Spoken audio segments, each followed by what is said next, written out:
Assalamualaikum warahmatullahi wabarakatuh. Kita bertemu lagi dalam pembahasan yang berbeda. Kali ini kita akan belajar dan membahas tentang hukum surat berharga. Kalau dari segi surat berharganya, memang itu adalah bagian dari ilmu ekonomi. Tetapi karena mata kuliah dan bahasan kita adalah hukum surat berharga, maka kita akan melihat dari sisi hukumnya atau sisi yuridis dari sebuah surat berharga. Nah, untuk pertama saya akan memberikan penjelasan secara umum bagaimana kedudukan hukum surat berharga di dalam tata hukum di Indonesia. Ya. Anda tentu sudah belajar pengantar ilmu hukum dan pengantar hukum Indonesia, sehingga sudah belajar juga mata kuliah hukum perdata dan hukum dagang. Kemudian bagian dari hukum dagang adalah hukum perusahaan. Nah, kemudian di dalam hukum perusahaan, kepentingan-kepentingan berbisnis selalu didasari oleh kontrak.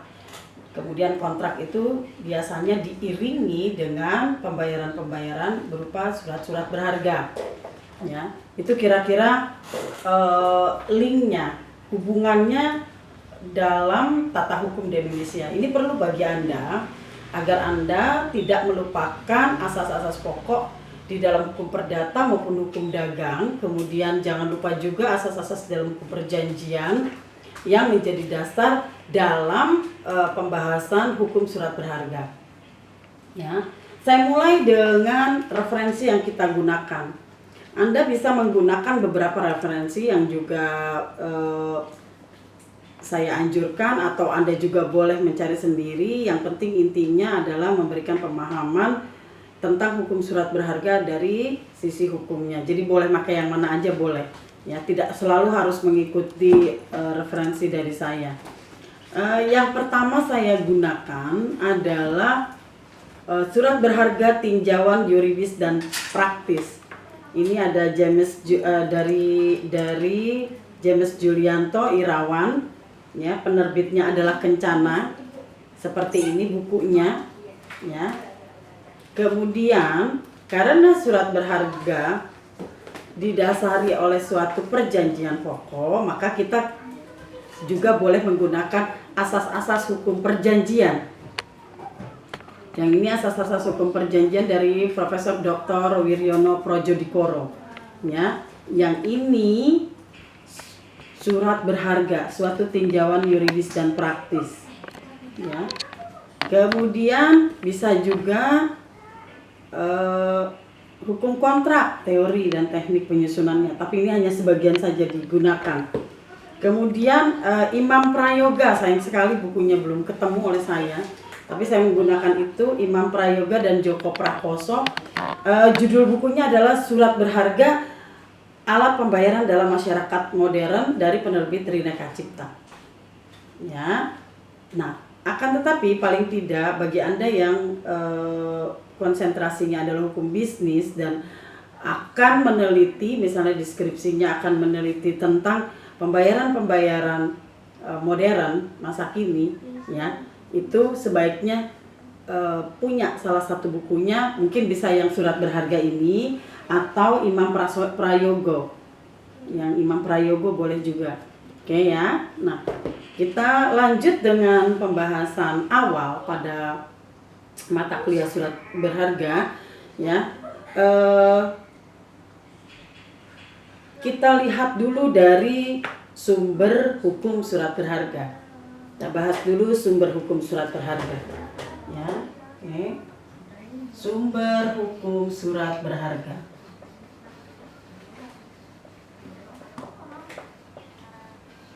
Ya, yang pertama adalah surat berharga bersumber pada hukum tertulis dan hukum tidak tertulis. Coba di-zoomkan.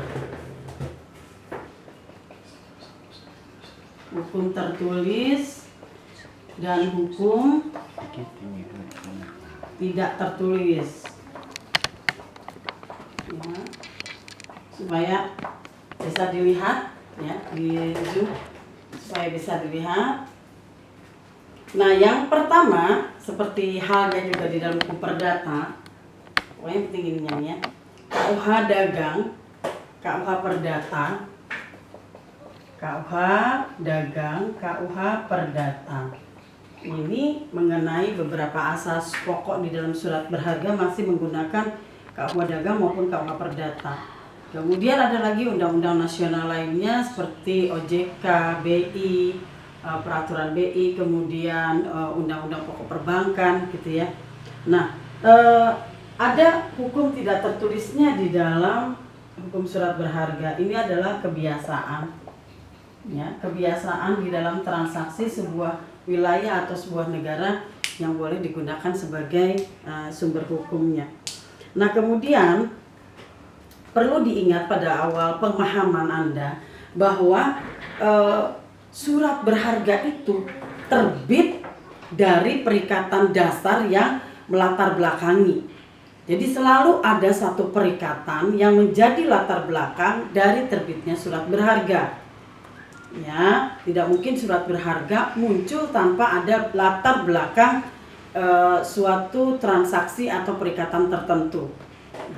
Jadi, yang pertama tentang latar belakang surat berharga, kenapa mesti ada surat berharga? Ya.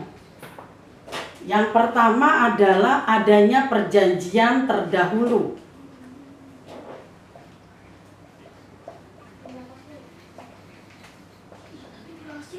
Ya, harus ada perjanjian terdahulu. Maka itu Anda sekalian harus tetap selalu mengingat mata kuliah hukum perikatan. Ya, Anda sudah mengenal yang pokok-pokok dan biasa digunakan pada masyarakat Indonesia. Misalnya kita ambil contoh, perjanjian terdahulunya itu adalah jual beli. Ya, sewa menyewa misalnya, boleh. Ini hanya contoh saja. Dan bentuk-bentuk perjanjian lainnya yang semuanya akan menimbulkan pembayaran. Jadi latar belakangnya itu adalah perjanjian terdahulu kemudian menimbulkan pembayaran. Di dalam perjanjian pokok itu kemudian pembayarannya disepakati dengan menggunakan surat berharga. Ya. Ada kesepakatan yang menyatakan bahwa akan melakukan pembayaran dengan surat berharga. Ya, kesepakatan menggunakan surat berharga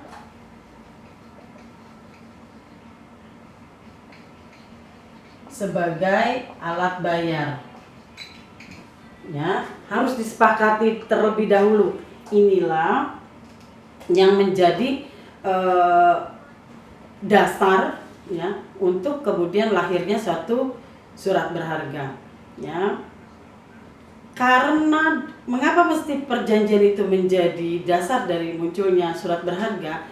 Karena setiap perjanjian selalu, gitu ya, setiap perjanjian selalu menimbulkan hak dan kewajiban. Nah, salah satu hak dari seorang debitur, ya, salah satu dari kewajiban dari seorang debitur adalah memberi pembayaran.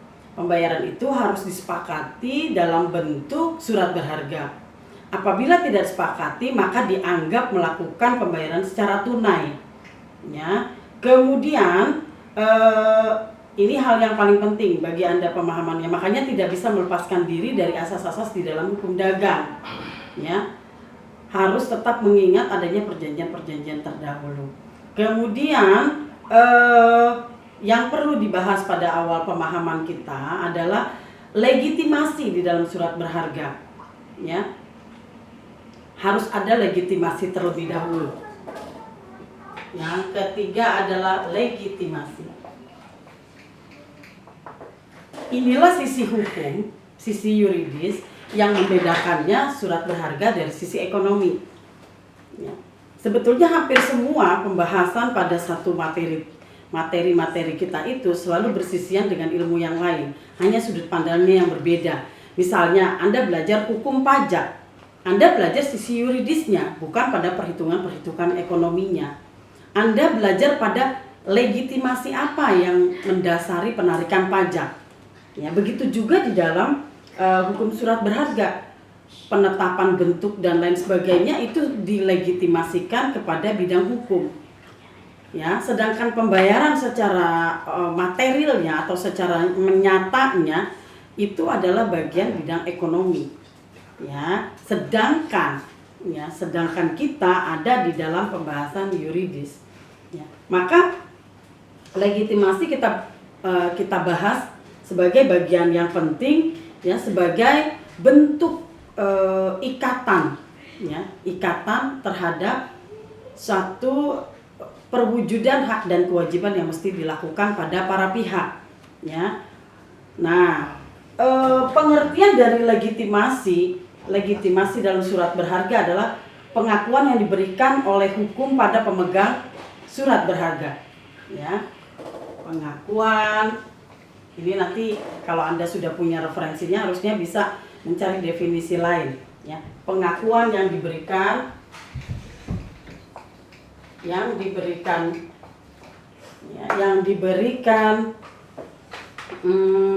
oleh hukum pada pemegang surat berharga.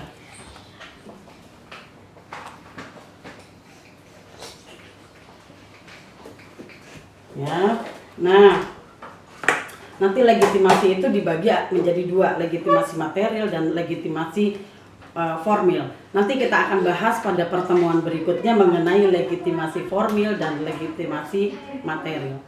Ya, silakan Anda pelajari referensi-referensi yang sudah saya berikan dan kita akan lanjutkan pada episode berikutnya legitimasi formal dan legitimasi material pada hukum surat berharga.